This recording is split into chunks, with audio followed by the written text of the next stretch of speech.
आप देख रहे हैं प्राइम टाइम एट 9। मैं हूं आपके साथ दिव्यांश शर्मा। सबसे पहले हम बात करने जा रहे हैं वर्ल्ड रिकॉर्ड की, जिसे देखने के बाद हर मध्य प्रदेशवासी गदगद हो जाएगा। भगवान भोले शंकर का पसंदीदा वाद्य यंत्र क्या है? डमरू। जी हां, डमरू। सावन के तीसरे सोमवार के मौके पर महाकाल की नगरी उज्जैन में डमरू बजाने का विश्व रिकॉर्ड बन गया। 100 या 200 नहीं, बल्कि 1500 डमरू की नाद से पूरा उज्जैन गूंज उठा। इतने डमरू की गूंज सुनिए और कुछ देर के लिए शिव भक्ति में रम जाइए, लीन हो जाइए।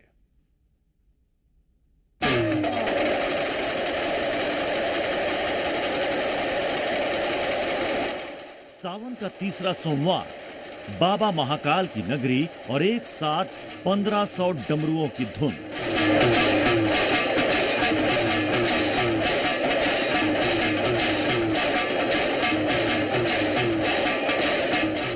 किसी भी शिव भक्त के लिए यह एक बड़ा दिव्य और अलौकिक दृश्य था।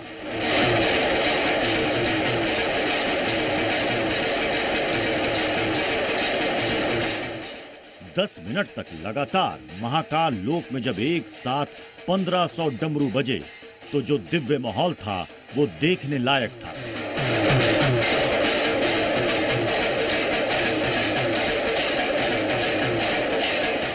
दरअसल महाकाल की सवारी के पहले ये वर्ल्ड रिकॉर्ड बनाया गया, जब महाकाल लोक के पास शक्ति पथ पर 1500 लोगों ने एक साथ 10 मिनट तक डमरू बजाया।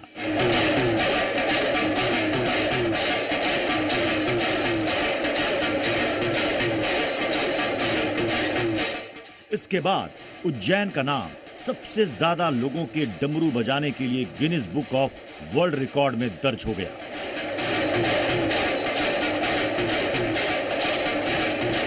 लगातार 10 मिनट तक यह भव्य आयोजन चलता रहा।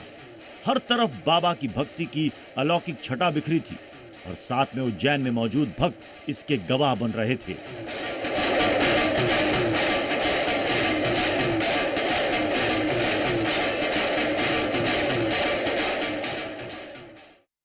मध्य प्रदेश के ग्वालियर से हैरान करने वाली खबर आई। यहां एक मंदिर में शिवलिंग को ही दीवार में चुनवा दिया गया और तो और मंदिर के हाथ में बने लोहे के रेलिंग में करंट जोड़कर बाहर से ताला लगा दिया गया। आसपास के लोगों ने जब हंगामा किया, बात पुलिस तक पहुंची, तब जाकर शिवलिंग पर बनी दीवार तोड़कर आजाद कराया गया और फिर से पूजा शुरू की गई। क्या है पूरा मामला, देखिए। ये शिवलिंग है, इसको पूरे चारों तरफ से पैक कर दिया है।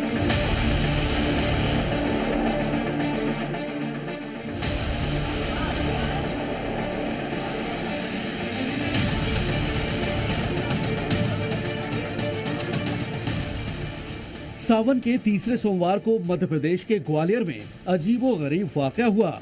यहां सिटी सेंटर के पास एक सोसाइटी के शिव मंदिर में उस वक्त हंगामा मच गया जब इलाके के लोग भगवान शंकर की पूजा करने पहुंचे, लेकिन मंदिर में शिवलिंग को कैद पाया।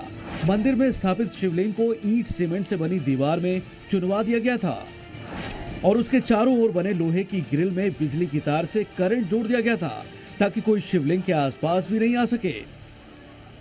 ये शिवलिंग है, इसको पूरे चारों तरफ से पैक कर दिया है और इस लोहे की रेलिंग में करंट लगा दिया था। ये चारों तरफ है, इसमें तारों में से करंट हमने काटा। आसपास के लोगों ने पुलिस को पूरी घटना की जानकारी दी तो पुलिस फौरन जांच में जुट गई। जांच में पता चला कि सोसाइटी में रहने वाली 3 महिलाओं ने ही इस पूरी घटना को अंजाम दिया था। पुलिस ने 2 महिलाओं को उनके घर से हिरासत में ले लिया, जबकि एक महिला फरार हो गई।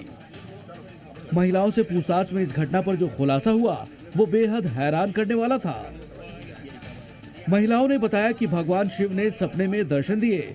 भगवान ने कहा, मेरी पिंडी को बड़ा करना है। भगवान ने खुद ही शिवलिंग को ढकने को कहा। बताते हैं कि मुझे रात्रि में शिव भगवान ने मुझे दर्शन दिए और ऐसा करने के लिए बोला। तो इस संबंध में भी देख रहे हैं कि वास्तव में क्या उनकी मानसिक स्थिति क्या है। हालांकि ग्वालियर पुलिस ने पूछताछ के बाद दोनों महिलाओं को रिहा कर दिया और उनकी मानसिक स्थिति की भी जांच चल रही है। 2 लोगों की दो गिरफ्तारी हो चुकी है और मामला जमानती होने से उनको छोड़ दिया गया। जाहिर है मामला बेहद संजीदा है, मगर एक साथ 3 महिलाओं को एक ही सपना आना और फिर उस सपने के आधार पर शिवलिंग को दीवार में चुनवाने की हरकत मेडिकल साइंस के लिए भी बड़ी चुनौती है। ग्वालियर से करतार सिंह, जी मीडिया। दुकानों पर नेम प्लेट को लेकर मध्य प्रदेश में विवाद जारी है। यहां सरकार ने किसी तरह का कोई आदेश जारी नहीं किया है, लेकिन बीजेपी की पूर्व सांसद साध्वी प्रज्ञा सिंह ठाकुर ने हिंदू दुकानदारों से दुकानों पर नाम लिखने का अनुरोध किया, जिस पर बीजेपी और कांग्रेस के बीच जुबानी जंग शुरू हो गई। वहीं दुकानदारों का इस पर क्या कहना है, वो भी आपके लिए सुनना जरूरी है।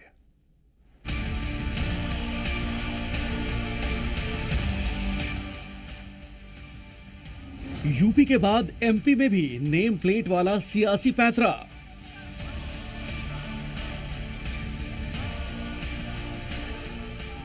क्या अब एमपी में भी बदलेगा दुकानों का साइन बोर्ड?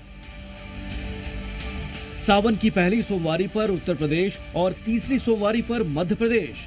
दुकानों पर नेम प्लेट के मुद्दे की गूंज यूपी के बाद अब एमपी के सियासी गलियारों में गूंज रही है। दरअसल बीजेपी की पूर्व सांसद साध्वी प्रज्ञा ठाकुर ने कल सोशल मीडिया पर एक पोस्ट के जरिए हिंदू दुकानदारों से अपना नाम लिखने की अपील की। साथ ही ये भी कहा कि जो ऐसा नहीं करेगा वो हिंदू नहीं कहलाएगा। हालांकि यूपी की तरह एमपी सरकार ने इसे लेकर कोई आदेश जारी नहीं किया है, लेकिन सोशल मीडिया के जरिए साध्वी सांसद प्रज्ञा सिंह ठाकुर की अपील के बाद अब इस मुद्दे पर सियासत गरमाने लगी है। तो ये सरकार उल्टी दिशा में और कहा जाए कि विनाश की दिशा में चलने वाली सरकार है। ये सरकार हर हमेशा इस देश की जनता पर भगदड़ थोप रही है कि भगदड़ होती रही। इन लोग को सफलता नहीं मिली। पिछले दिनों भी जो इन लोगों ने प्रयास किया था, सरकार ने प्रयास किया था, उसको कोर्ट ने रोक दिया था और ये तो कोर्ट को भी नहीं मानते हैं। तो इसलिए इन लोगों का कोशिश यही रहती है कि किसी तरह हिंदू मुसलमान को बांटा जाए।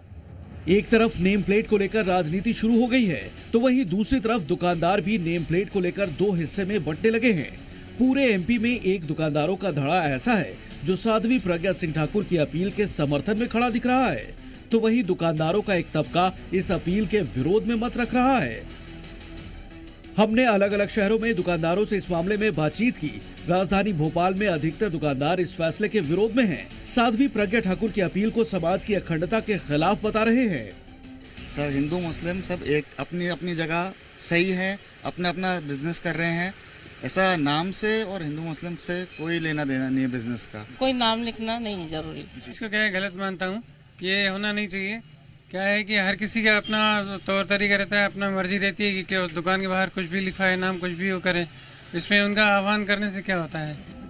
वहीं रतलाम में ज्यादातर दुकानदारों ने साध्वी प्रज्ञा की अपील का समर्थन किया। यहाँ दुकानदारों का कहना है कि कई लोग कठोर व्रत करते हैं, ऐसे में श्रद्धा का ख्याल रखते हुए दुकानों के आगे नाम जरूर लिखा होना चाहिए।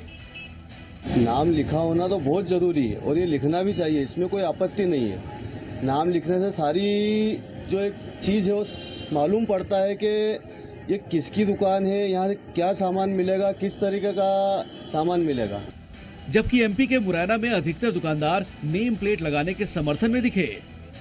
लिखने में क्या दिक्कत है, छिपाने से जो थोड़ी अपनी आइडेंटिटी छिपा रहे हैं अपन लोगों को, ये बताना तो पता तो पड़े कि भैया ये दुकान फलाने की है और इन्होंने दुकान खोली हुई है, ये इस चीज़ की दुकान है और हमने खोली है। हमें अपना नाम लिखने में कोई आपत्ति नहीं है और लोगों को इसमें शर्म की क्या बात है। लोगों को बिल्कुल भी लिखनी चाहिए और जिसमें झिझक का कोई वो नहीं है। हालांकि अब तक मध्य प्रदेश के किसी जिले में दुकानदारों ने इस तरह की कोई पहल नहीं की है, लेकिन बावजूद इसके साध्वी प्रज्ञा सिंह ठाकुर की अपील के बाद पॉलिटिकल से लेकर बिजनेस कॉरिडोर तक चर्चाओं का बाजार गर्म हो गया है। ब्यूरो रिपोर्ट, जी मीडिया। अयोध्या रेप कांड का आरोपी मोहित खान मामूली सा प्रॉपर्टी डीलर आखिर कैसे बना अकूत संपत्ति का मालिक? दूसरे तक ही पड़े मोहित ने कैसे खड़ी कर ली करोड़ों की प्रॉपर्टी? इलाके में इतना रसूख क्या कोई उसका कुछ बिगाड़ भी नहीं सकता था? आखिर ये सब हुआ कैसे? जवाब है राजनीतिक संरक्षण।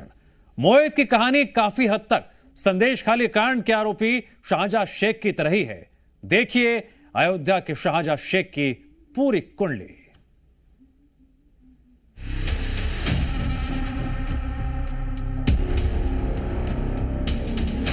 नेताजी के साथ तस्वीर खिंचवाते थे, इलाके में दबदबा जमाते थे, दंगे के आरोप में जेल जाते थे, लेकिन रसूख की वजह से बाहर आ जाते थे।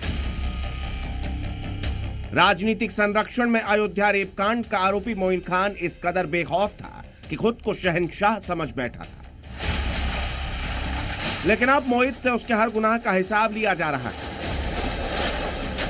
उसकी अवैध संपत्तियों को मिट्टी में मिलाया जा रहा है और एक एक कर सामने आ रहे हैं मोहित के काले कारनामे। लेकिन जैसे जैसे मोहित की कलाई खुल रही है, वैसे वैसे एक नाम याद आ रहा है और वो है पश्चिम बंगाल के संदेश खाली कांड का मुख्य आरोपी शाहजहां शेख, जिसके बंगाल की ममता सरकार और उनकी पार्टी टीएमसी से गहरे रिश्ते थे। अयोध्या गैंगरेप के आरोपी मोहित खान को अगर अयोध्या का शाहजहां शेख कहा जाए तो शायद गलत नहीं होगा, क्योंकि दोनों में कई समानताएं। पहले मामूली कामकाज और फिर करोड़पति बन गए, कई अवैध संपत्तियों का मालिक, इलाके की राजनीति में दबदबा, राजनीतिक संरक्षण, रेप का आरोप और अब कानूनी शिकंजा। मोहित खान की क्राइम कुंडली हूबहू बंगाल के शाहजहां शेख से मिलती है। कैसे, अब आपको ये दिखाते हैं।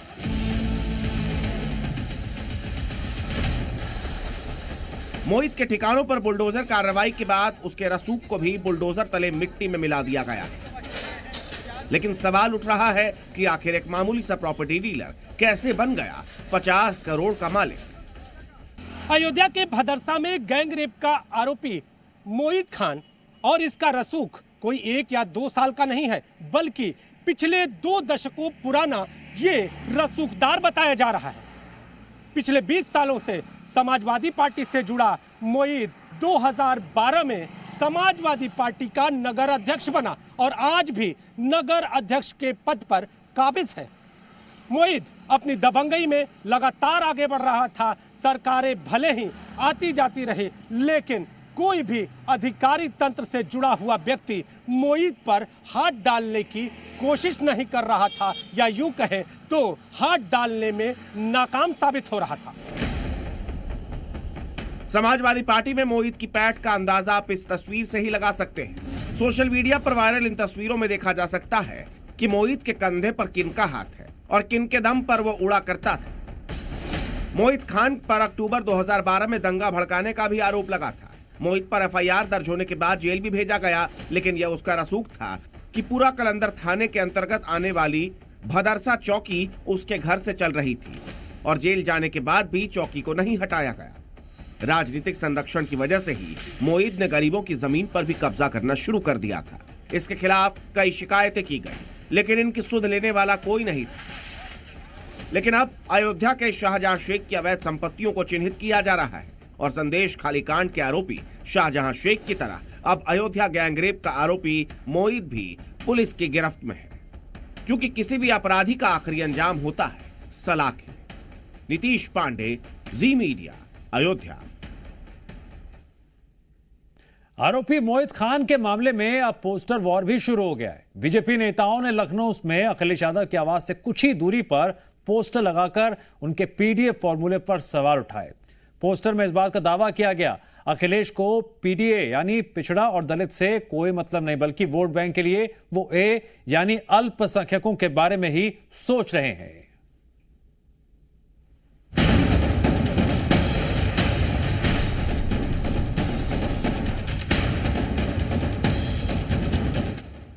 अयोध्या गैंगरेप केस में अब पोस्टर वॉर भी शुरू हो गई है। समाजवादी पार्टी के नेता मोहित खान पर रेप के आरोप लगे तो पार्टी अध्यक्ष समेत दूसरे नेता भी तिलमिला उठे।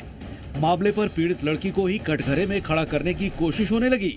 पीड़िता का डीएनए और नार्को टेस्ट कराए जाने की मांग होने लगी, जिसके बाद अब अखिलेश के पीडीए के नारे और दावे पर सवाल खड़े हो गए हैं। लखनऊ में अखिलेश यादव की आवाज से कुछ ही दूरी पर बीजेपी नेताओं की तरफ से पोस्टर लगाए गए, जिसमें इस बात का दावा किया गया कि अखिलेश को पीडीए से कोई मतलब नहीं, ये सिर्फ एक दिखावा है। पोस्टर में इस बात का जिक्र भी किया गया कि अखिलेश को पीडी यानी पिछड़ा दलित से कोई मतलब नहीं, बल्कि वोट बैंक के लिए उन्हें सिर्फ ए यानी अल्पसंख्यकों से मतलब है, इसलिए वो रेप के आरोपी मोहित को बचाने में जुटे हैं। वहीं दूसरे पोस्टर में अखिलेश से सवाल पूछा गया कि रेप के आरोपी को बचाने के लिए वो डीएनए टेस्ट की मांग पर आखिर साबित क्या करना चाहते हैं। पोस्टर में मुलायम के पुराने बयान का भी जिक्र था। इस बीच अखिलेश यादव गैंगरेप पीड़िता के जख्मों पर मरहम लगाने की बजाय एक बार फिर डीएनए टेस्ट की मांग करते दिखे। इस दौरान उन्होंने 2023 में संशोधित हुए कानून का हवाला भी दिया। अयोध्या का, जिसमें कोई पॉलिटिकल पार्टी, अगर समाजवादी पार्टी ये बात कहती है कि डीएनए टेस्ट होना चाहिए, कैसे मुख्यमंत्री हैं ये, इन्हें कौन राय दे रहा है? ये कानून किसका संशोधित है? ये इन्हीं का संशोधित कानून है 2023 का, जिसमें ये कहा गया है कि डीएनए टेस्ट होना चाहिए अगर 7 साल से ज्यादा किसी की सजा का कोई प्रावधान है तो क्या गलत मांगा? और उनके परिवार के लोग कह रहे हैं, और वहां भी पुलिस सच्चाई जानती है। सिर्फ अखिलेश यादव ही नहीं, उनके चाचा शिवपाल भी मामले पर सियासत करने में पीछे नहीं रहे। शिवपाल ने रेप के आरोपी के ठिकाने पर बुलडोजर चलाए जाने का विरोध किया। वहीं एसपी नेता एसटी हसन भी डीएनए टेस्ट का राग अलापते नजर आए। ये कहाँ का न्याय है? तो पहले तो कार्रवाई करे, कार्रवाई करके पुलिस ही यहाँ का जांच करे, और जांच करने के बाद उस पर कार्रवाई करे, तो ये कहाँ का न्याय है? लेकिन अगर किसी बेगुनाह को फंसाया जा रहा है या अगर डीएनए टेस्ट की बात हो रही है तो इसमें हाय तौबा करने की जरूरत क्या है? ये भी तो एक इन्वेस्टिगेशन का तरीका है। रेप के आरोपी के समर्थन में उतरे समाजवादी पार्टी के नेताओं को बीजेपी ने घेर लिया और मुलायम सिंह यादव के उस बयान का जिक्र किया जिसमें उन्होंने कहा था कि लड़के हैं, गलती हो जाती है। बीजेपी ने आरोप लगाया कि तुष्टीकरण की राजनीति में अखिलेश मुलायम से भी आगे निकल गए। अखिलेश यादव अपने पिता मुलायम सिंह यादव से भी 4 कदम आगे निकल गए। मुलायम सिंह यादव जी कहते थे कि लड़के हैं, लड़कों से गलतियां हो जाती हैं, वो रेप को गलती बताया करते थे, लेकिन अखिलेश यादव तो इस गैंग रेप को आज षड्यंत्र बताने का काम कर रहे हैं। क्या इससे पहले किसी अपराधी का नार्को टेस्ट और डीएनए टेस्ट और किसी विक्टिम का नार्को टेस्ट और डीएनए टेस्ट कराने की बात समाजवादी ने की है? इसका मतलब कि सेक्युलर संरक्षण देना है, क्योंकि अब पीडीए पर वोट बैंक भारी है। अखिलेश यादव को लोकसभा चुनाव में पीडीए के फॉर्मूले से कामयाबी मिली, जिसमें पिछड़ा, दलित और अल्पसंख्यकों का उन्हें समर्थन मिला। लेकिन अब वो उसी फॉर्मूले की वजह से बीजेपी के निशाने पर आ गए हैं। बीजेपी नेताओं का आरोप है कि पीडीए पर वोट बैंक भारी है और इसलिए आरोपी मोईद को बचाने के लिए वो पिछड़ा और दलित को भूल गए हैं। ब्यूरो रिपोर्ट, जी मीडिया।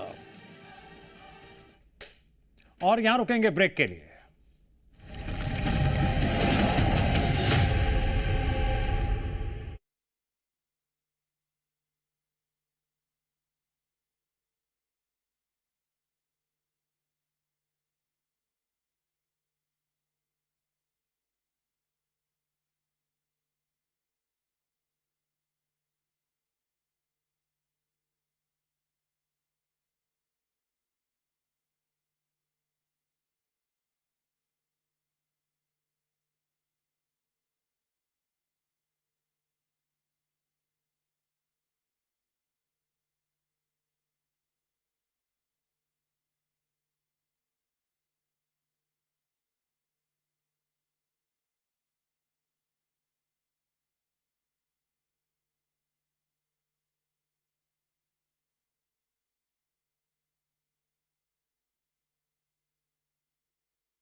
और अब बात करेंगे शेयर मार्केट की। बाजार में आज वो हुआ जिसने लाखों लोगों की नींद उड़ा कर रख दी।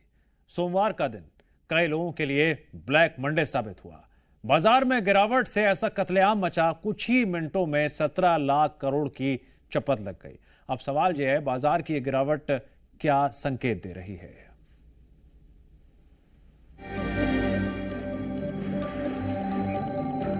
हफ्ते के पहले कारोबारी दिन शेयर बाजार में ऐसी सुनामी आई कि सेंसेक्स और निफ्टी बाजार खुलते ही धड़ाम हो गए। शुक्रवार को भी बाजार गिरावट के साथ बंद हुए थे, लेकिन किसी को उम्मीद नहीं थी कि जब सोमवार को बाजार खुलेंगे तो इसका इतना बड़ा असर दिखेगा कि बाजार में कत्लेआम मच जाएगा। आज सुबह भारी गिरावट के साथ बाजार खुले। सेंसेक्स में 2500 अंकों की गिरावट देखी गई। वहीं निफ्टी में भी 700 अंकों से अधिक की गिरावट आई। बताया जा रहा है कि शेयर बाजार में तेज बिकवाली से निवेशकों को करीब 17 लाख करोड़ रुपए का घाटा हुआ है। सिर्फ भारत ही नहीं, दुनिया भर के शेयर बाजार में आज मंदी देखी गई, लेकिन इसका ज्यादा असर एशिया के बाजारों में दिखाई दिया। पूरे एशिया के अंदर मार्केट डाउन है, इंडिया आइसोलेटेड नहीं है।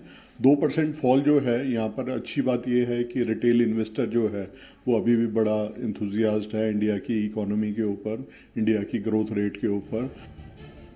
मार्केट में भूचाल को साल की दूसरी सबसे बड़ी गिरावट माना जा रहा है। इससे पहले लोकसभा चुनाव के नतीजों वाले दिन 4 जून को सेंसेक्स 4389 अंक यानी 5.74% गिरा था।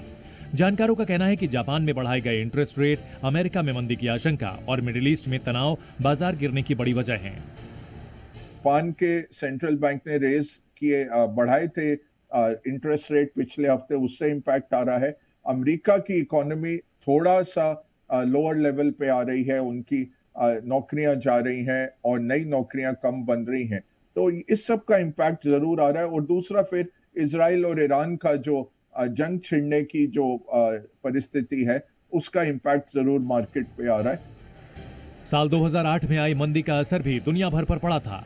लाखों लोग बेरोजगार हो गए थे। कारोबार ऐसा चौपट हुआ था कि उससे उबरने में सालों लग गए और इस बार फिर मंदी की आशंका ने लोगों में खौफ पैदा कर दिया है। हालांकि जानकार कहते हैं कि भारत इन हालात से उबर जाएगा। मैं मानता हूं जहां तक भारत की मार्केट का सवाल है, हमारे यहाँ वैसे भी एफपीआई ने लगातार बिकवाली की है, उनका कोई लंबी चौड़ी पोजीशन नहीं है, उनकी ओवरऑल होल्डिंग भी नीचे आई है। तो मैं मानता हूँ हमारे यहाँ स्टेबलाइज जल्दी होंगे। हालांकि we can not totally insulate ourselves from global cues, but जो जब स्टेबिलिटी आएगी तो हम लोग जो पहले कंट्रीज में आती है वो उसमें से एक रहेंगे।